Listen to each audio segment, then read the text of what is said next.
show. I appreciate you tuning in for another week of spooky streaming suggestions. Don't forget, from now until Halloween, every Wednesday night at 8:30 p.m. Mountain Standard Time, I'm going to be giving out new suggestions for you to check out on all your favorite streaming platforms. Get your Halloween season going right. Let me do the work for you. I know it's tough once we get into October, finding the exact movies you want to watch. I got you covered here, folks. Every Wednesday, you can check out new great suggestions in the world of horror. And don't forget, I am coming to you with all the same great reviews throughout the week like I usually do in the world of horror. Movies, TV shows, games, books, whatever. You don't want to miss any of that, and the best way to stay up to date with it is to get subscribed to my Linktree. And you can do that by going to linktr.ee/tscarymovie. If you get subscribed to my Linktree, that's going to give you access to the YouTube page, the video versions of the show, your favorite podcasting platforms, the audio-only versions of the show, to my Letterboxd page for my written reviews and movie rankings through the year, to my TikTok page for my short horror content including movie news and movie premieres, to my Twitch page for my horror gaming including Phasmophobia and The Thing Remastered, and to my Fangoria shop page where you can enjoy my 20% discount off anything in the Fangoria shop, including a yearly subscription to the physical magazine. Take advantage of that, folks. Hit that subscribe button, as the more followers I get, more content I can put out for all of you.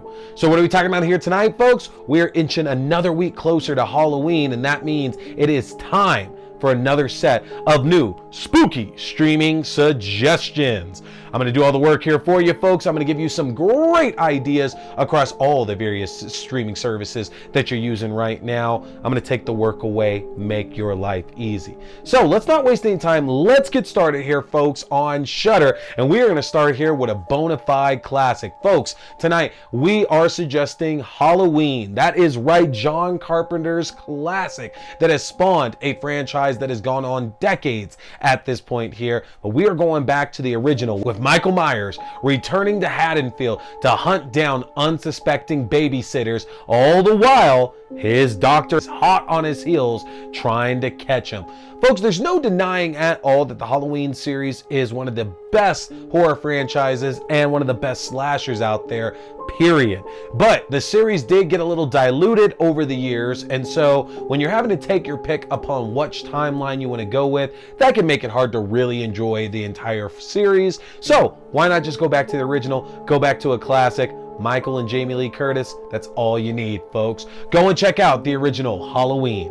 My second suggestion for you is one that I am so excited to share my review with y'all here very soon. The latest installment of the VHS franchise, VHS Beyond. Y'all, without question, this is the best installment of the VHS franchise. You know, if you've never seen this before, this is an anthology movie that presents an overarching story about someone or someone's coming into contact with a number of VHS tapes with some terrifying stories on it. Now, in most cases here, the stories have been fairly inconsistent, where we usually get 2 good ones, maybe 3 good ones, but then there's also going to be a bad one or a few bad ones that just don't keep up the entire tone that the rest of the stories have put up. And because of that, every entry of the VHS franchise has been inconsistent. But with VHS Beyond taking a turn towards the more sci-fi horror than just straight up horror, it seems that the series has some new fresh blood inserted into it, and with some new filmmakers, these stories are easily the best of what has been told over the last, 15, 16 years that this series has been going on. It's been going for a while at this point, and somehow, all the years later, VHS Beyond is the best one out there. Y'all, I'm not lying, Stork is now one of my absolute favorite anthology segments that I have ever seen. You got to check that out right now on Shudder, folks. VHS Beyond, and there you go. You can check that and the original Halloween out right now. Moving on to Prime Video. My first suggestion for you is one of my favorite horror movies ever. I love that 80s atmosphere, the 80s soundtrack, and the 80s overacting, along with the heaps of blood and gore and nudity as well too. Folks, we were talking the original Night of the Demons. If you haven't seen this one before, Angela decides to throw a party at the local cursed haunted house, and unfortunately for Angela and her friends, it turns out that they have raised demons from hell ready to take their lives as a way back out into this world if they could just survive the night. Folks, this one is a monster movie classic. The design of the demons is fantastic. Again, there's that wonderful 80s synth soundtrack to it. You have horror queen Linnea Quigley here in a starring role in this. Everything about this works in the best way, and we got a black character that makes it to the end. That's right, guys, a black final boy here. One of the very few in the genre that we're getting. This movie is tremendous to the point to where the Night of the Demons franchise as a whole is actually one of the better horror franchises that's out there. I'm a sucker for the first one, but I know so many people enjoyed the second and the third entries as well. Big fan of the remake too, honestly. But you can check that one out right now on Prime Video. My second suggestion to you, we just got the release of the latest Salem's Lot. That's a new adaptation of the Stephen King novel. But if you're still feeling like you want to get some more Stephen King in you, then check out the movie made to the best Stephen King sequel that is out there. And honestly, one of the best King adaptations, period, Dr. Sleep. Mike Flanagan has been making an incredible name for himself over the last 2 decades or so in the world of horror. And he's been known for adapting quite a lot of Stephen King's properties. Now, right now he's working on a new Exorcist film, but folks, Dr. Sleep is the mecca for me. I know everybody loves Midnight Mass and The Fall of the House of Usher and Bly Manor and all these other ones he did, but it's Dr. Sleep for me, y'all.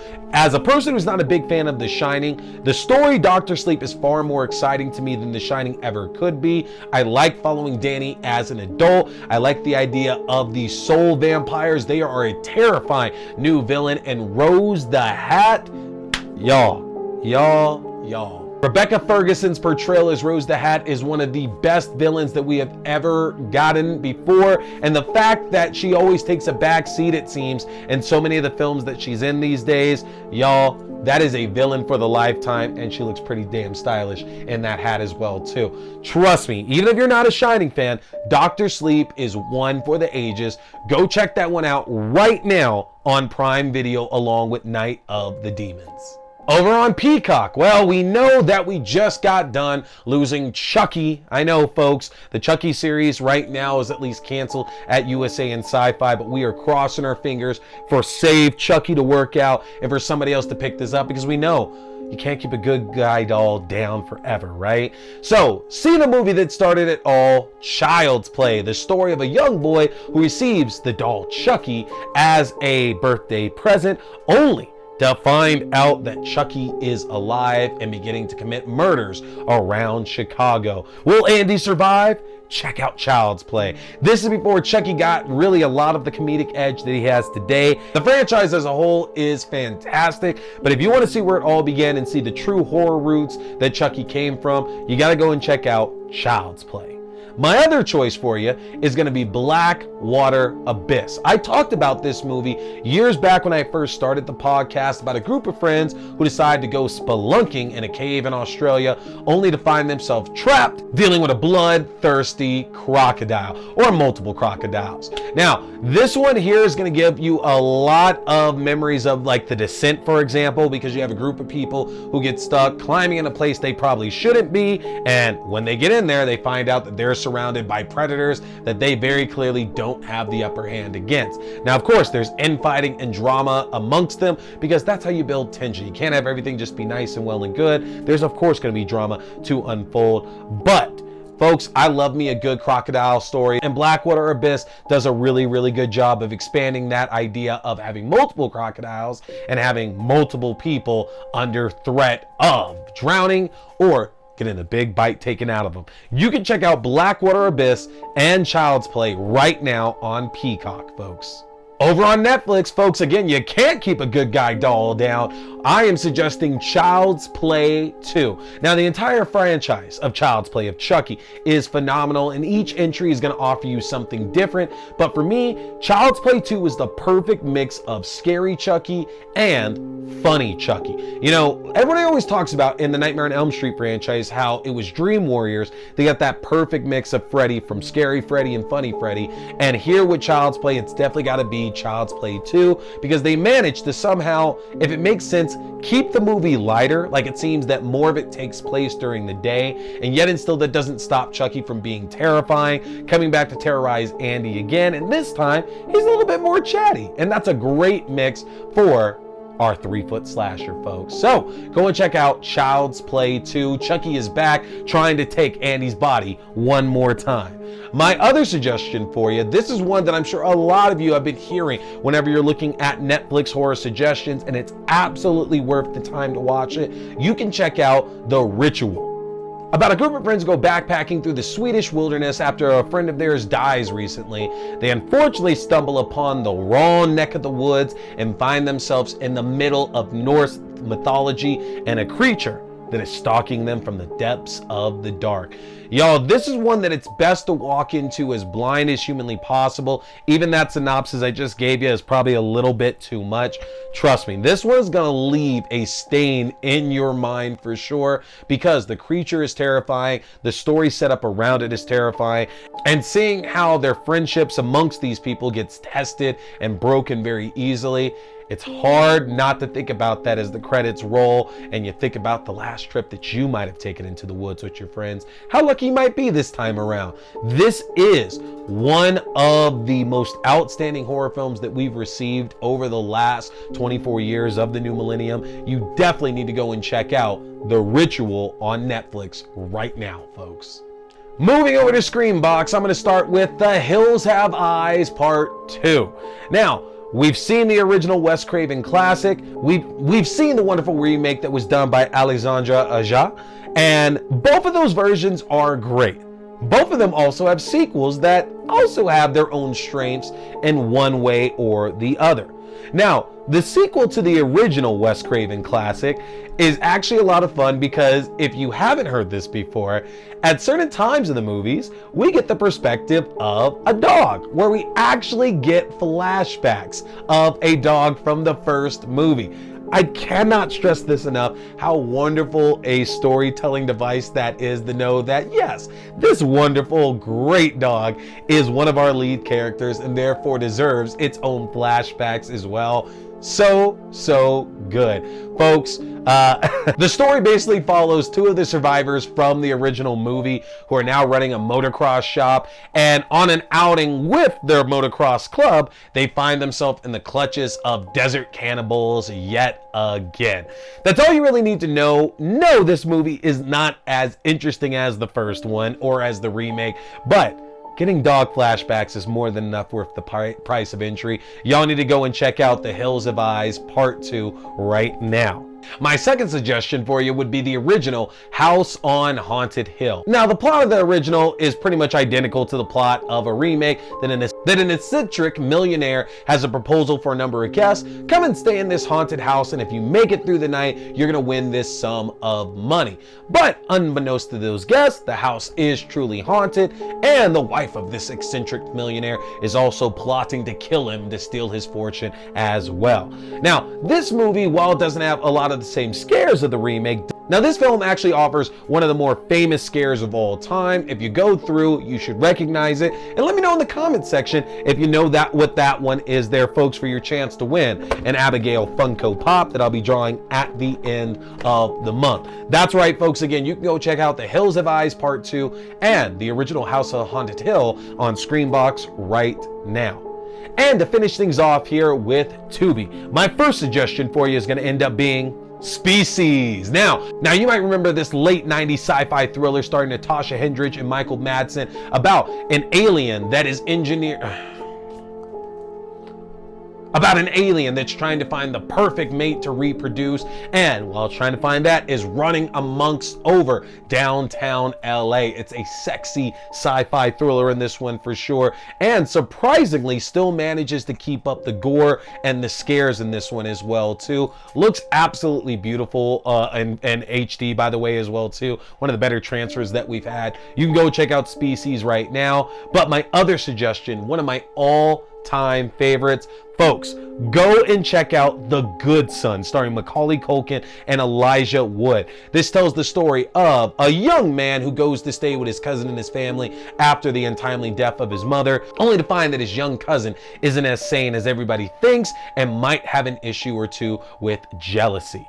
Folks, this is one of the earliest horror films I can remember seeing. Macaulay Culkin, in the midst of his highs with the Home Alone franchise, went off to do this film, and y'all, this will catch you off guard for sure. Does an excellent job playing the evil Kevin McAllister. No, that's really taken away from it there, but does an amazing job in this role of this kid who doesn't necessarily want to be murderous, but doesn't want anybody's attention anywhere but on him. This is a fantastic film that you absolutely have to see to believe, and you can check that out on Tubi right now.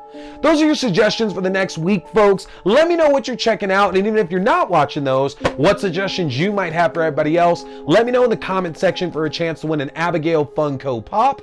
And don't forget to hit that subscribe button, as I got more great reviews and more great scary movie suggestions coming your way. Hit that subscribe button. But that's it tonight. My name is T. We've been talking scary movies. Stay scared. Boy here is a big fan of Fangoria. So, if you want to check out the world's best horror magazine that's out there, get a chance to get yourself your own subscription, which I just got my first one back in 2022, and I don't regret it for a second. But if you want your own Fangoria subscription, or you like the Fangoria merchandise, then head over to the Fangoria shop and use my link if you want to save yourself some money, folks. That's an easy one to remember. Just go to shop.fangoria.com/AXDEW. Again, that's shop.fangoria.com/AXDEW, or use my specific code AXDEW at checkout. You can save 20% off your entire order, and that implies 2 subscription and one-time orders as well. You don't want to miss out, folks, because with the magnitude of horror movies we've had released in the last few years, and with what we have on the horizon, Fangoria is going to be your #1 source for all that great, juicy, bloody information in the world of horror. So again, head to shop.fangoria.com. Hey there, folks! Thanks for tuning in to T Watch This Scary Movie. I appreciate you checking out another review or movie news, whether we're talking movies, TV shows, books, or games, whatever, it's all scary. Remember, you can check out new episodes every Wednesday night at 8:30 p.m. Mountain Standard Time on the YouTube page for video. That's youtube.com/C/Theron Reynolds Scary Movie. Again, youtube.com/C/Theron Reynolds Scary Movie. And you can check out the audio version on all your favorite podcasting platforms. Just search T Watch the Scary Movie or TWASM. Don't forget, my name is T. We've been talking scary movies. Stay scared.